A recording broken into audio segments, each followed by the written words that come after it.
Alright everyone, welcome back to the first Rakgoska Open. I'm going to be bringing you another match in the round of 64. We've got GOATspwn spawning as the Teal Protoss, who is currently seeded 8th and is a Platinum player, versus his opponent, 9DankDarko, who is a Gold level player and currently seeded 9th. So we've got an 8 versus 9 here for you. Protoss versus Zerg, and again the map is Xel'Naga Caverns, and we will see how this game gets underway. It's definitely getting very interesting as the brackets are starting to fill up here. You can always check those out at www.thestarcast.com/forums. And always get all that information from there about how the brackets are continuing. This is currently the round of 64. Next week we'll be bringing you the round of 32, both of which are best of ones. So it'll be very interesting to see how some of our top-ranked players manage to fare. If you are interested in co-casting any of the games with me, please contact me in-game or through email. In-game, I'm Rakgoska619, and through email, it's rakgoskasc2@hotmail.com.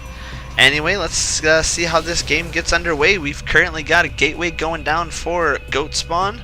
And 9DankDarko, are you planning to expand? We got 14 supplies, so it looks like we could be seeing, yeah, it looks like with 220 minerals, 230 minerals, we're going to be seeing a 14 hatch, 13 pool coming up from him.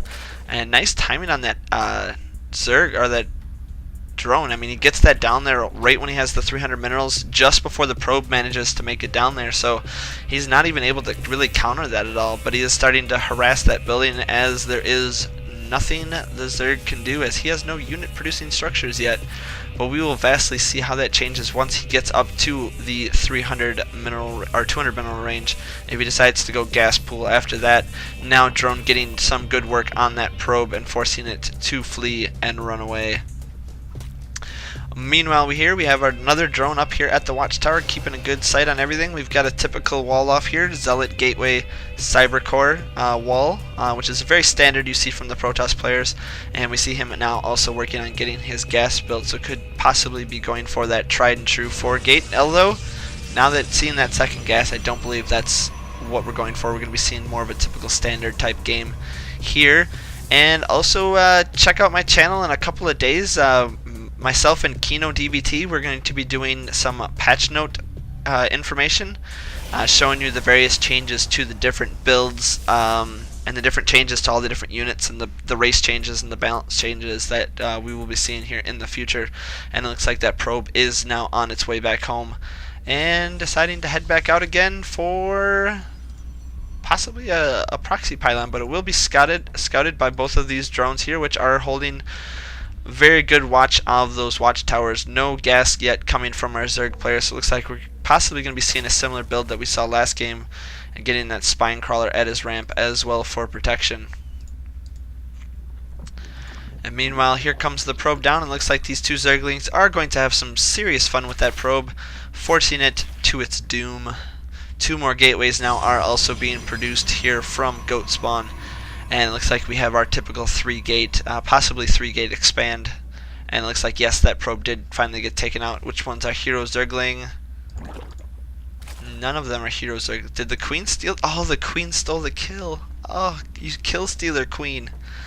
She's just doing her job. She sees enemy units and she starts poking them with those meaty tentacles of hers, just to force them away. Ooh, gas now coming up for our Zerg player. It looks like he's just taking the 1 gas at this time, so possibly not a very tech-heavy build so far. We will definitely see how this game gets underway, see if there's a little bit more aggression than we saw in the last game, but it's all very circumstantial. Now has enough minerals, could throw down that Nexus if he so chose, but it looks like he is just working on getting those warp gates out and getting some more sentries morphed in as well. Which I like that whole warping in aspect that the Protoss is. I mean, it's going to be very interesting to see somehow the Protoss changes are going to affect them. I think it's going to be a lot more, we might even see like a 5-gate rush come now, where they're able to get another gateway out before their warp gate tech finishes. But I don't know if they'll be able to support 5 warp gates on the same amount of income. They'll have to keep making probes or something. I'm sure they'll figure it out. The pros always have a way of figuring these things out. So it'll be very interesting to see either that, or we might see the warp gates, not necessarily get phased out, but they'll only be used in situations where basically if an army is going pure Robotech, or if they're going for like Stargate tech, they might not actually even research the warp gates now, just because it takes that extra time, and they want to be able to just keep producing units, so they might switch over to a Terran style play, where they just make units up one at a time.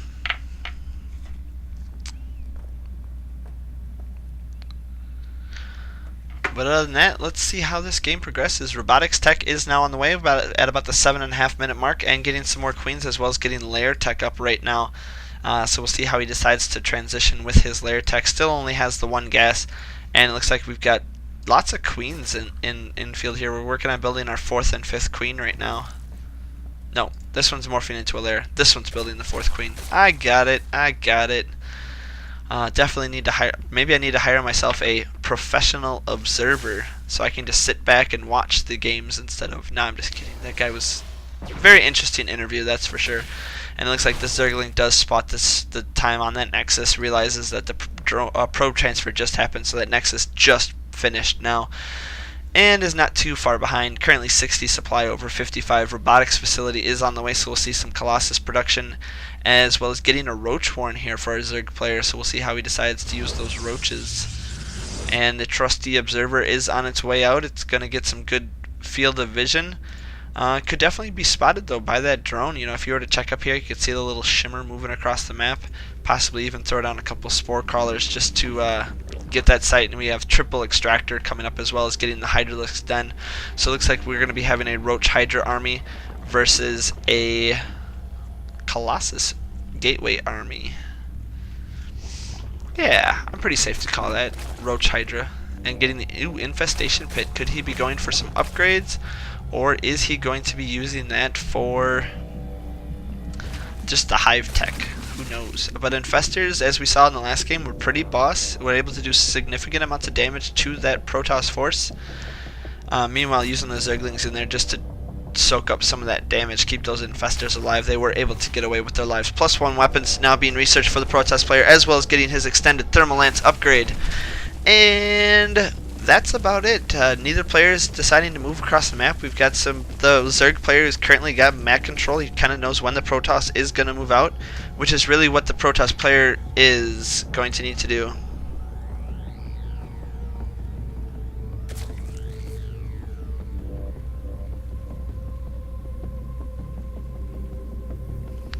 Alrighty, let's see here. We've got Groove Spines on the way, as well as the Glial Reconstitution, so getting his upgrades for those roaches. No evolution chambers yet, so it doesn't look like he is working on his +1/+1, which, as we saw the last game, those upgrades really helped him out. And if you remember watching episode 53 of StarCast, upgrades are key. It used to be build spore crawlers, now it's get upgrades.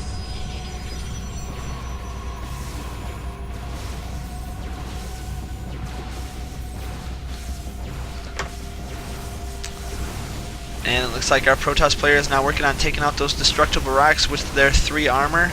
Gonna get those knocked down and work on taking up a 3rd base. Meanwhile, our Zerg player does have his 3rd base taken as well.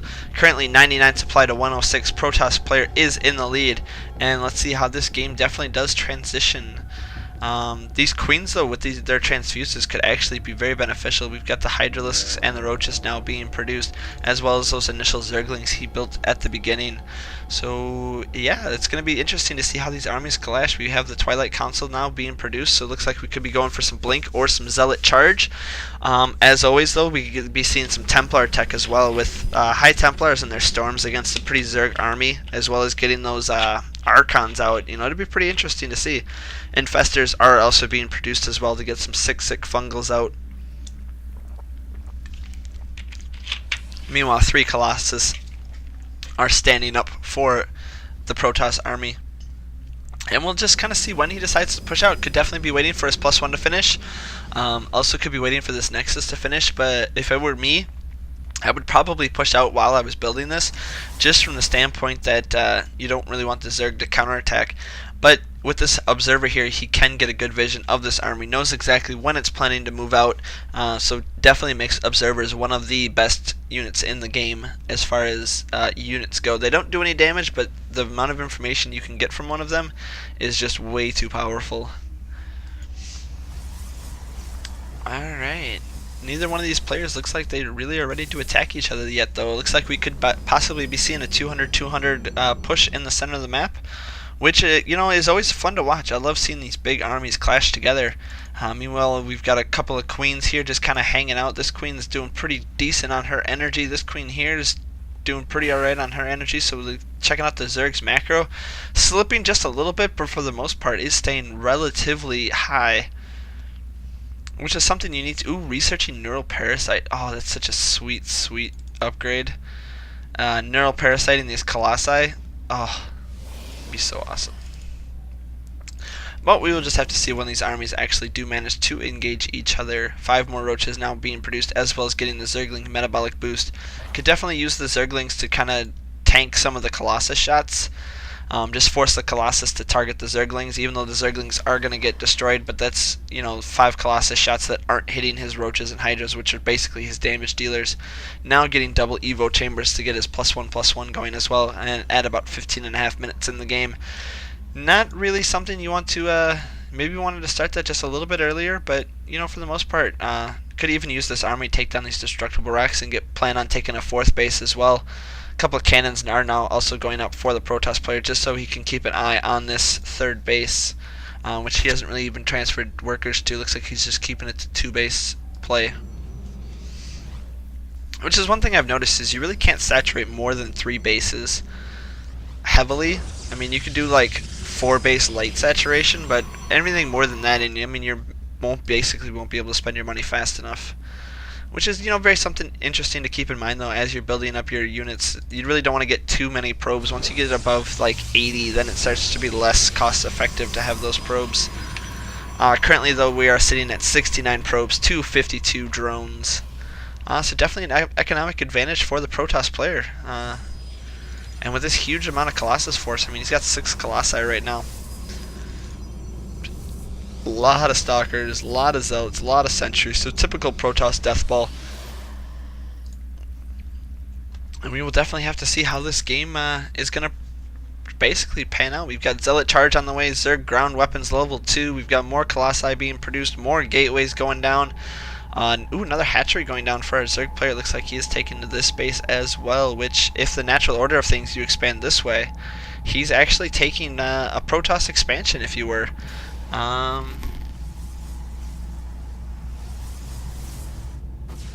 And here comes the death ball moving down. Is the Zerg player going to be able to handle this? We've got 200-200 for both players. And it looks like they are going to swing back by each other, leaving the Infestors out in the open. Oh no! Infestors are getting sniped down. He's not going to be able to Neural Parasite. He's going to have to get some Fungals down. Trying to use the Infestors to get in on those Colossi. He's just going to have to throw down some Fungals and back up. That's about the best you can do. 198 to 169 right now. Looks like the Protoss Death Ball is coming through. There he goes. Now he's getting some Fungals down on those Stalkers. Keep Fungling those Stalkers. Keep all those units to the back. Oh no. 194 to 152. Gets a couple of Neural Parasites on those Colossi, but quickly those Infestors just get burned alive. And as you can see here, this entire force from our Zerg player is just getting burned alive. And the GG GOATspwn takes this game. If you like my cast, like my channel, please subscribe down below. If not, oh well, I'm sorry. Post a comment, let me know what I can do to improve and help you out. Again, this was from the first Rakgoska Open, round of 64. And we will keep you tuned as how these games progress. Thank you and have a good day.